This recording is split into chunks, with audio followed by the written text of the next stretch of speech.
سلام بچه ها، خیلی خوش اومدین به اولین ولاگ یوتیوب من. رفتن به خونه سفیر کره جنوبی برای مسابقات کویزان کوریا 2025. باورتون نمیشه که خونه سفیر چقدر بزرگ و زیبا بود. حیاتش مثل یه باغ خیلی قشنگ بود که غرفه های برنامه و محل برگزاری آزمون نهایی کویزان کوریا توی اون حیات برگزار میشد. دم در کارت ملیامونو چک کردن و اجازه ورود بهمون دادن. من خودم به عنوان یکی از تماشاچی‌ها توی این برنامه شرکت کرده بودم، ولی یکی از دوستام که به عنوان شرکت کننده توی کویزان کوریا شرکت کرده بود گفتش که قبلا امتحان خیلی آسان‌تر از الان بود و رفته رفته هر چقدر که سالها میگذرن امتحان یه کوچولو سخت‌تر و سخت‌تر میشه.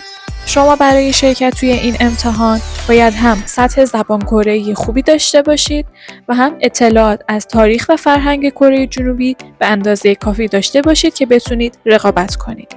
توی برنامه چند تا غرفه بود که یکیش غرفه اسکوید گیم بود. توی غرفه اسکوید گیم از این شیرینی‌ها بهمون دادن و برای من ستاره افتاد.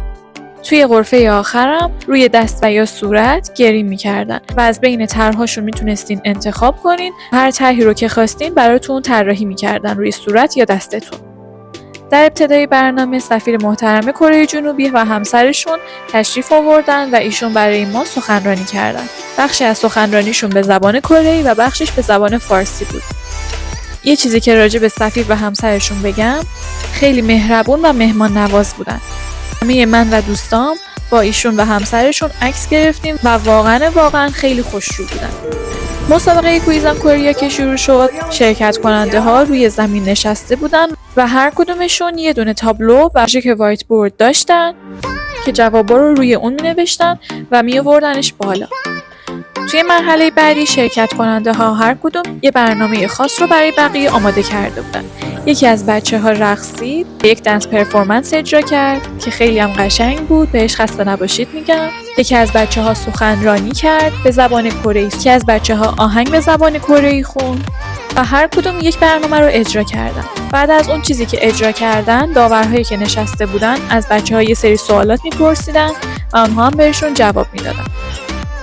در نهایت داورها با هم مشورت کردند و یک نفر رو به عنوان برنده انتخاب کردند. ناهار غذاهای کره‌ای بود که هر کدومشون طعم خاص خودشون رو داشتن. قبل از اینکه ناهار شروع بشه اعلام کردن که هر کس که میخواد یا بعد از اعلام نتایج یا کیپاپ برقصه و یا نور بنگ کنه. نور بنگ در واقع موزیک بدون صدای خواننده پلی میشه و کسی که متن آهنگ رو بلده میاد لیریک رو میخونه.